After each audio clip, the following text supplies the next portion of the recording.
I was wondering if you guys noticed different stages throughout your atheism of maturity.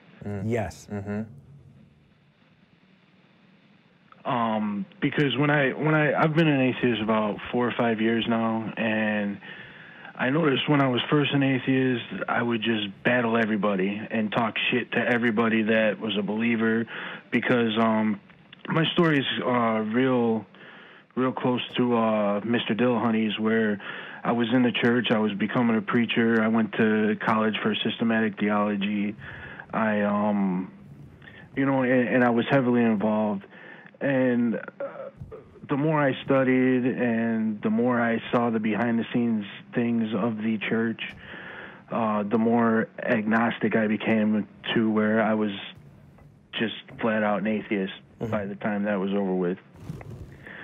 So my question, well, not really a question, just wondering if you guys had a similar experience to where at first I was angry. When I first became an atheist, I was angry because I felt like I'd been deceived and lied to for so long. And then, but I was more angry at myself because I allowed that. I didn't do the study necessary to know what was truth and what was not truth. And now when I have these debates, I know, because of studying, more about the Bible and biblical truths than people that believe. Yeah. Dude, this happened to you much more recently than it happened to me. Yeah, I'll go ahead and talk about. If you're interested. Yeah, absolutely. Okay. So my story is kind of public. For those of you who don't know who I am, I had a conversation with Anthony Magnabosco a couple years ago on my college campus through street epistemology when I was a Christian, and that's actually still on his YouTube channel, so you can actually hear me defend Christianity and stuff. It's kind of interesting. But I used to be in college ministry. I did camp ministry as well. I wrote Bible studies. I was a student leader. I preached to kids. I did the whole 9 yards. Right. And I did the work. I did the heavy lifting of researching the history and figuring out the science and the thing that most people just don't do. And the more that I started to kind of do that, the more I started to change my ideas and beliefs about that. And I understand the frustration you must have when you talk to people, because I know that you have done the work. You've gone the extra mile, and the people that you talk to just aren't at that place yet. Right. So I would encourage you to just keep that in mind when you're talking to them, that to kind of keep a certain humbleness. Because being an atheist actually, in some ways, can be a privileged position, in the sense that we have so much access to information and technology now to find all the questions to our answers that no person in the history of ever has up until like this day today. And I think about my parents and my parents' parents and the family that goes back. They didn't have the internet to just kind of look up, stuff. They didn't have the resources that I do today. And so I'm thankful for that I'm able to use that to my advantage to figure out true things better. And not everybody has that, basically that privilege. I know that's a word that's thrown around a lot today, but really, like, to come to the conclusions that we have takes a lot of training, takes a lot of time and study, and it takes a lot of courage as well to speak up. I would not be on Talk Heathen today, right now, unless Eric and Jamie and the guys at the Atheist Experience and everybody else that's on YouTube were putting their voices out there first. Because I would be too scared to talk about some of the things that these guys talk about. And that's something that I was amazed. I didn't know that atheists were this big in communities. I stumbled upon the show, The Atheist Experience, a couple weeks ago, and it's blown my mind, the amount of people. It's opened up my world. And now I'm watching Talk Heathen, but getting back to my original point, is that now I pick and choose my battles. I'm not deliberately going at any believer. If a believer wants to engage with me into a conversation, then I'll do that. But I'm trying really hard to stay away from me just putting myself out there to just smash a person's beliefs. To me, more now, I think I've gotten to a maturity level where I want to keep the state and church separate. I want to keep religion out of schools. I'm looking at it as more of a political. Let's not indoctrinate people. Let's let people learn and figure this out for themselves. Yeah. Does that make sense? Yeah, absolutely. And I mean, so I kind of want to jump in. It's okay to be angry, though, too. It is okay. You know, we're allowed to have those feelings as well. And it's important. It's important to be able to express those, because I, just like you, Dan, and just like you, Chris, right? Chris. Yes. I felt like I was lied to. And it was a really big deal, and I needed to go through that catharsis. I needed to go through that experience to be able to get to where I am. You know? Right. So, you know, take it as you will. But I absolutely, I agree with you. I love the fact that you've gotten this far in your journey. And, you know, it's funny, people talk about, you know what, it's minor point. You go ahead, Dan. I was going to say, you know, if you're really interested, and I'm not trying to plug my own things or anything, but... Plug your things. Yeah, like, if you want to learn good ways to talk to people about their beliefs, if you really are passionate about changing other people's minds, or at least helping people examine their beliefs, right, and as well as examining your own, I totally should suggest you look up some street epistemology stuff. You know, definitely look at mine or Anthony Magnabosco. How can they find you, Dan? They can find me on Objectively Dan. That's on YouTube. What else are you on, Dan? I'm also on the Street Epistemology YouTube channel and the Epistemic podcast, where we talk about street epistemology, and we talk about this all the time, about how to talk to people about what they believe, and, you know, using modern information about psychology and sociology to inform us about how to interact with people in the world, and you know, just kind of having those conversations.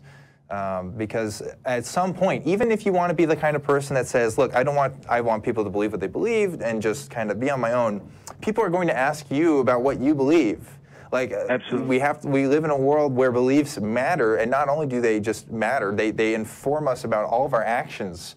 And that's so important in a time right now where we're seeing all kinds of policy changes and all kinds of things going on where it's all based on presumptions about beliefs that we may not hold to be true, right? So it's pretty important to have these kinds of conversations.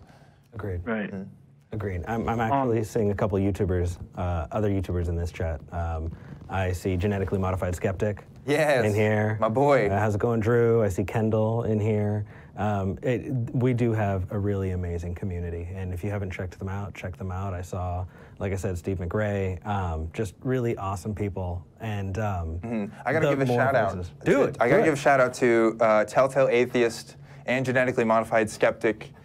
Those two guys, they're some of my really great friends of mine, and they were also with me at the conference this past weekend. They're also fans of street epistemology and stuff. They endorse the method, and they just have great channels about just all kinds of different topics. I could go on, but you should really just check them out on your own if you can. Oh yeah, I definitely want to check out the street epistemology. Yeah. I just want to say one last thing, and then I'll get off. And the faith argument was always one that I had trouble debating with people, because I didn't know how until this show and the Atheist Experience showed me reasonably that faith is not a substantial way to get the truth. Right. And if that's not the biggest argument against these people, I don't know what is. We can get into science and schematics and the way the earth created and all that, but simply put, it can't be proven. They haven't proven it yet. And so when you break it down, or you get into the morality of the Bible, and you're showing people, like, look, this is the type of God you want to follow, or this, that, and the other, and then it comes down to, well, I don't believe in the Bible, I believe in God, and I just have faith. Well, being that faith is not a correct road to truth, that has broadened my debate skills, I guess you would say, and I'm grateful for that. Yeah, nice. Yeah, I would. The language I like to use is I don't consider faith to be a reliable method for truth. So, like, whether something is true or not based on faith, you know, that may or may not be true, but the reliability of knowing that is kind of off, because it seems like everybody in the world uses faith to justify beliefs in all sorts of things, and there's a lot of things that just aren't true, you know. So that we have to find more reliable methods of knowing what truth is. Yeah. You know. I think this has been a good call, man. I think so. Yeah. All right, Thanks for calling. Definitely. You guys have a good one. You too. Take care, buddy. All right. Dude, it's thinking good. about thinking, right? It's some exercise. It's so good to see that people are considering their attitudes when they talk about their atheism. And like, that sounds so silly, but like, when we engage with other people, we're constantly putting up a face to who we are as a collective, because like at some level we do identify as a collective. I mean, we want to really, and you know, that's such a problem that we've had in this community for so long. People who have these wrong ideas about who we are, and think that we're just always angry and always just not, that we don't rationally consider things, that we're just, you know, so emotionally based. But really, like, we take so much time to think about these things, and I think that's one of the best things about being a part of this community, is that, you know, if you have a question, we've probably thought about it. You know, it's like, and if not, we can explore it together. Yeah. But the community aspect of it is so important. I actually have another friend who just started a podcast. So, those of you who are watching, write this down. I will remind you at the end. But John Tabb started a podcast called The Stay-at-Home Atheist, and it is about parenting as an atheist, and he is amazing. So subscribe. Let's blow him the hell up. I would love to see The Stay-at-Home Atheist get big. He's one of the kindest, gentlest people I've ever met. Absolutely love the guy, and I can't wait to see him grow. So that's John. You got it, man. The Stay-at-Home. Let's take just a second and take a breather. If you do like what we do, if you do want to support the show, please consider becoming a patron. Patreon.com/talkheathen to me.